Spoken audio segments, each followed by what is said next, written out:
I got a question for you.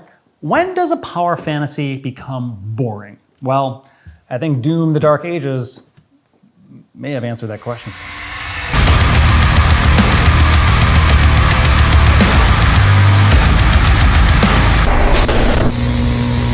All right, so Doom: The Dark Ages, people are digging it. In fact, our very own Alessandro Barbosa gave it an 8 out of 10, and you should read that review because it's good. And I'm not here to agree or disagree with what Alessandro thinks, but rather just give the curt take. And the curt take is that I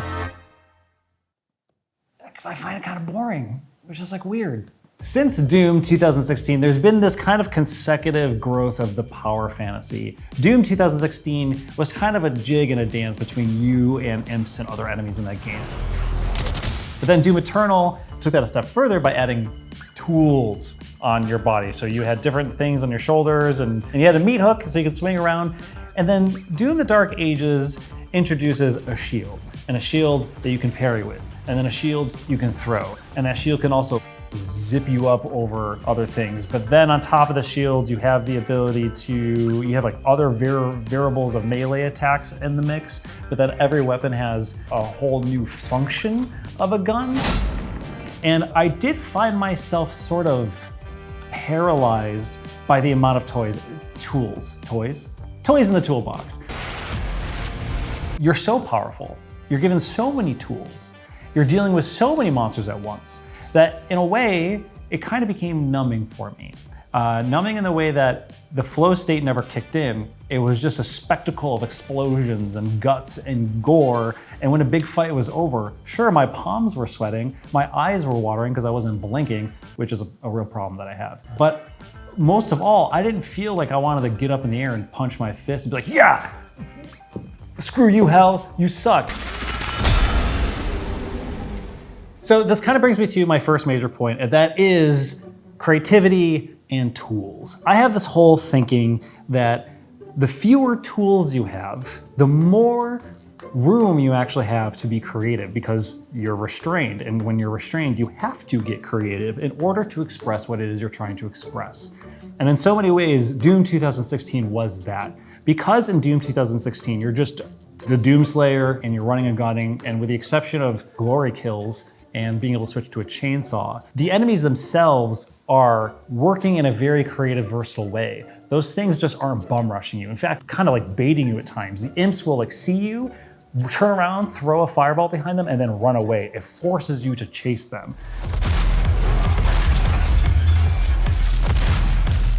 Then Doom Eternal added more tools. But then Doom: The Dark Ages, they give so many tools that it almost feels so creatively open that I'm not feeling anything. I'm having a tough time expressing this thing. Really, I think the only way I can properly articulate what it is I'm trying to say is by comparing this not to video games or other games in the series, but to the band Kiss. Now, I'm a big Kiss fan. And if I could say Doom 2016's is like Kiss's debut album, it was fresh, it was new, it kind of scared people, you know, like people looking like with makeup. There was a guy with a demon that stuck his tongue out and like Paul Stanley had a star in his eye. Like nobody was doing that at that time. It was cool. And then Kiss made Kiss Destroyer a few albums later. And that album is, they basically learned music theory. They actually learned how to write music. That's what Doom Eternal is. Doom Eternal is Kiss Destroyer. It's an evolution of what the first one introduced. So what Kiss album is Doom: The Dark Ages? Well, it's not gonna be one of their heavier ones. In fact, it's their disco one, Kiss Dynasty. I was made for loving you, baby. You were made for loving me. I know the song. Yeah, that's a great song. Yeah, it's a disco song. Yeah. And in a way, like I didn't know that was Kiss actually though. Really? I did not know that was Kiss. That's a Kiss song. Are you a Kiss fan? Yeah, I like Kiss, but get up, everybody gonna move their feet. Get Da-da! down, everybody gonna leave their seat. Gotta lose your mind in Detroit, Rock City. You know what album that's from? First one? Second one. Destroyer. The one I'm talking about. So why is Doom: The Dark Ages like Kiss Dynasty? Well, I'm not saying it's necessarily a disco album, but I do feel like that game was kind of made and tailored to hit the broadest audience possible, which is exactly what Kiss was trying to do when they made a disco album. And I think a lot of this can be confirmed by the vibe of the cutscenes of Doom the Dark Ages, which, in my opinion, are basically like a Marvel movie. They're very Marvelized. By the gods. Doom 2016, they didn't have cutscenes. You just like watch stuff. Doom Eternal had some.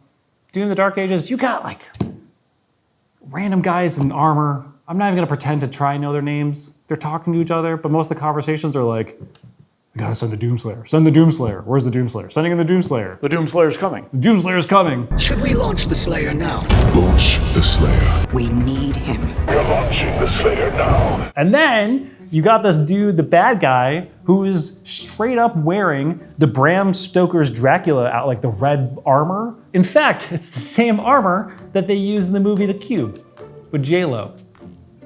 Yeah, I did know that. Yeah, same exact Did you thing. tell me that? Oh, I don't know, maybe. Now, I know I've already taken this off the rails by comparing it to Kiss of all bands, but I actually want to take a second to talk about another genre that is probably the antithesis of this, and that is survival horror. Wait, no, hold on. Hold on a second. Now, I know talking about a game like Doom, which encourages this unstoppable power fantasy, doesn't make a lot of sense in the context of survival horror, which tries to take away as much power from you as possible. But I do think it's important to kind of compare the two extremes of these things, because I believe there's middle ground in this. I believe survival horror is at its best when it gives you just enough of a feeling that you can overcome a situation. Just enough resources, not make you powerful, but just enough ammo that makes you believe you can maybe get through your next encounter. And when you get through that encounter, you feel, or at least I do, like a god. To me, that is a power fantasy. It's the idea of being like, can I do this? I can't do this. This isn't gonna happen. And then it does. And you're like, I'm Leon S. Kennedy. Rookie cop, who? Now, how does that compare with Doom? The thing is, there still needs to be some sense of agency in a fight. There still needs to be this kind of tug and pull of whether or not you can overcome a situation. In the case of something like Doom or Doom Eternal, I always compared it to Tetris. Tetris is a very stressful game. The more it goes on and the faster things get. It's meditative, you get into a flow state playing it, but there is something remarkable about that moment when you are battling at the very top of those lines and you're doing your best and you're trying to overcome it. And I don't think that's much different than the feeling of playing a survival horror game. They're just two different extremes of it. Doom Eternal and Doom 2016 still allow that feeling of feeling like the most powerful dude on the planet, but still feeling like I was overcoming something.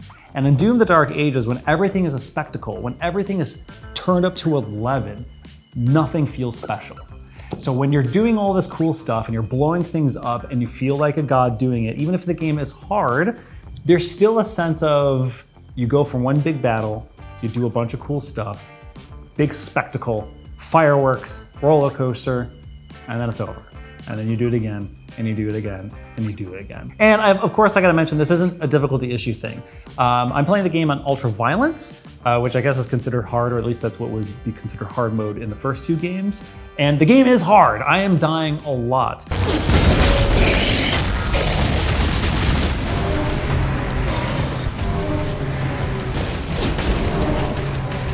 But I don't think that has any factor in it. If I were to make it easier, I think I've already seen the light of, the harder things that I don't think dialing it down. I think dialing it down would only make it more boring.